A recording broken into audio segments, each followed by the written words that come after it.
We, the Hoosiers, Tea Party of Southeast Indiana, believes that an uninformed voter is a detriment to our society.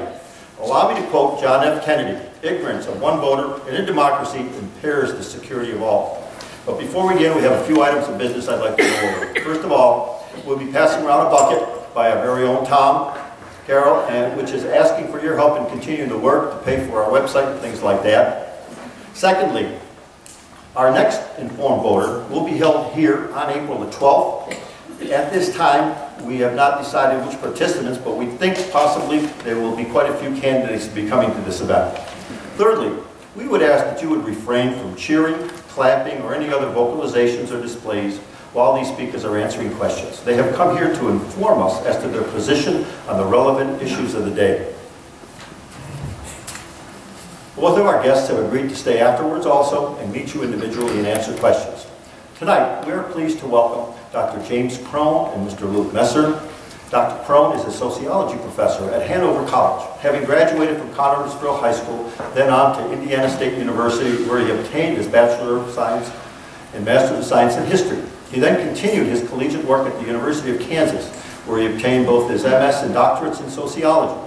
From his Facebook page, Dr. Crone has one son in high school, and in his words, let me quote, "I am running for Congress so that I may contribute to helping fellow Hoosiers. Hopefully, we will find out tonight how he will help us." Next, Mr. Luke Messer, a sixth-generation Hoosier, graduated from Greensburg High School, attending Wabash College, finally receiving his law degree from Vanderbilt University. Luke Messer is married, has 3 children, and resides in Shelbyville, Indiana. Quoting from his website, "Tonight, together, we can make sure the next generation gets their chance to live the American dream." Hopefully tonight we'll also find out what that American dream looks like from him. Gentlemen, thank you. And by decision, each gentleman will be able to give a short introductory speech, and he'll stand up and give that. And first will be Dr. Crone.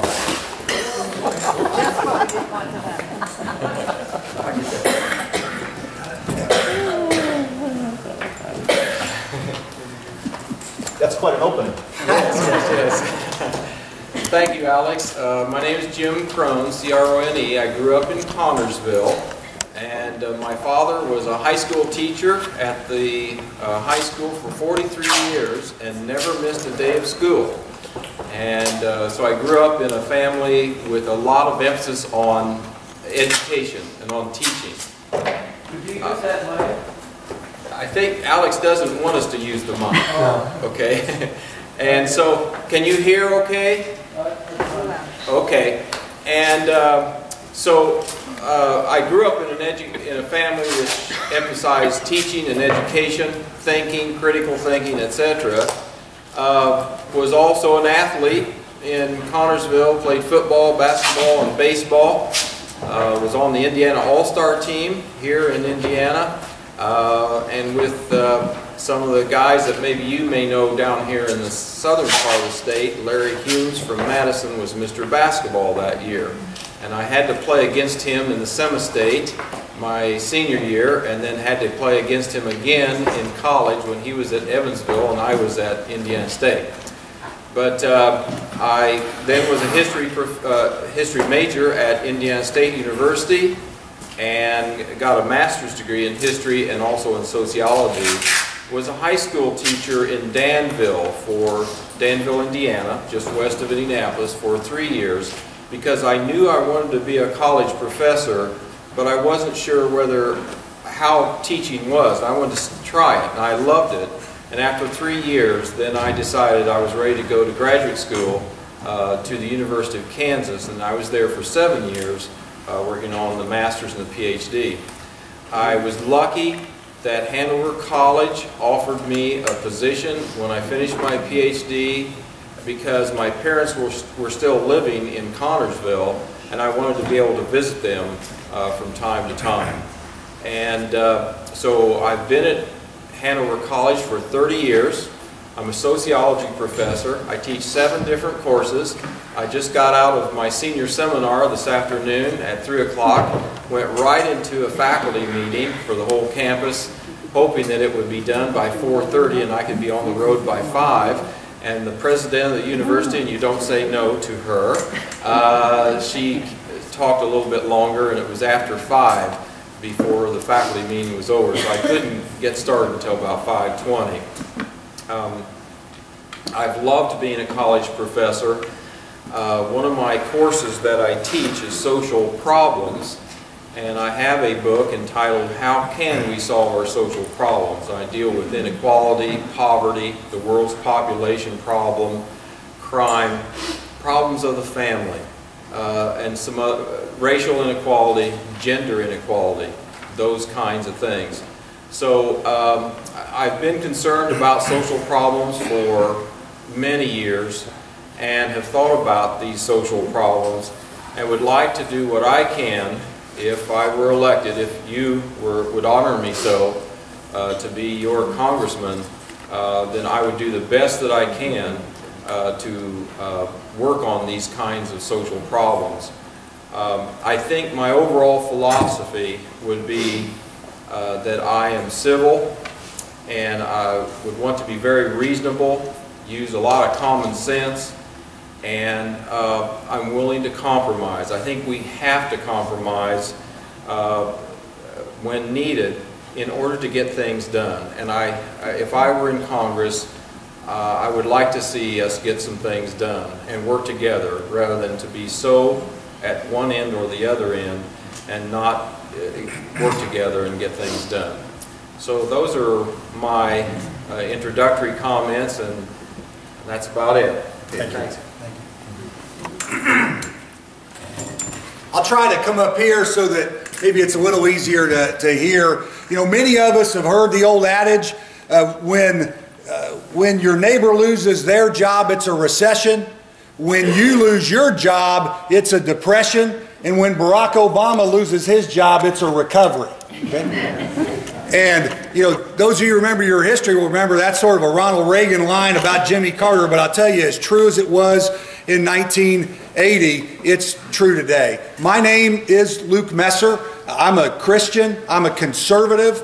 I'm a husband. I'm a father. I'm a former state legislator, a former executive director of the Indiana Republican Party here in our state, and today I'm the president and CEO of an education reform organization called Hoosiers for Economic Growth. This is a challenging time in Washington. It's one of the lowest times of popularity in the history of Congress. People sometimes ask me, why would you want to go be a part of that? I would tell you, in my life, it does root to my childhood. I was raised in a single-parent family in Greensburg, Indiana. My mother, Chris, raised my brother and I on her own. She still works at Delta Faucet at the factory over in Greensburg. There's tough times on that factory if you follow Delta Faucet. Her number is something like 42. So, but they're down to less than 70 employees there. If you've seen my family in 1976, we were not a picture of guaranteed success. I was 7, my brother was 6, my mom was a young mother, she was 26.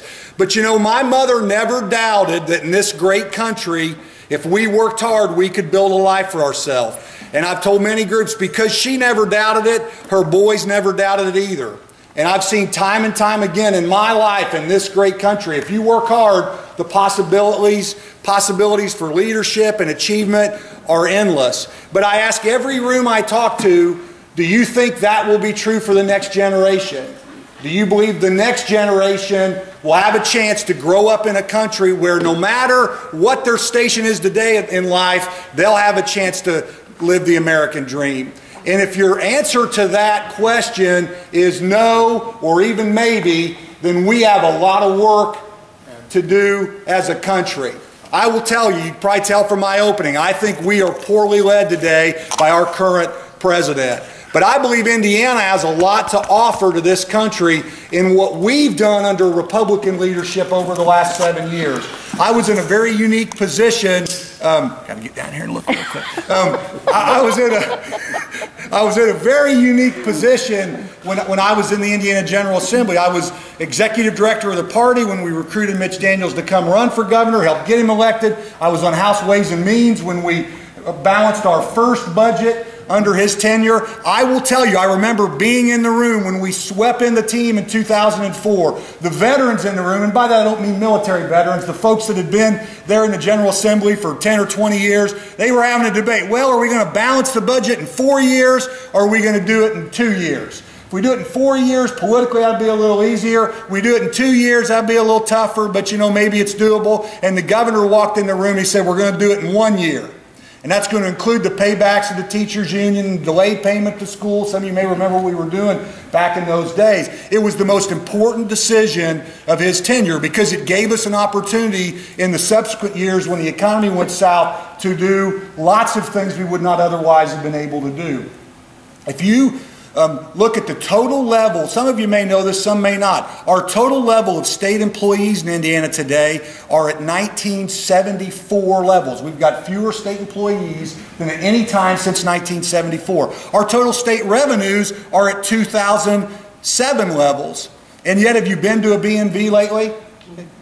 Throughout government, we are frankly providing better service in leaner ways. Now, it's not been a bowl of cherries. We've had to make some tough decisions. We've had our challenges. I'm not going to tell you I've agreed with the governor on every single thing that's been done, but it can be done. We've proven it here, and we can do it at the federal level as well. Let me give you, we're going to have time to talk in our conversation in a little bit, but let me give you 2 or 3 things that we could do at the federal level modeled off of what we've already done here in Indiana. First, a balanced budget amendment.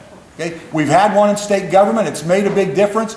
Our federal deficit or debt in 1995 was $5 trillion. Today it's 15, approaching 16. A balanced budget amendment failed by 1 vote in the U.S. Senate. Think of where we'd be today if we'd had that amendment in that time. We need to do a major tax restructuring.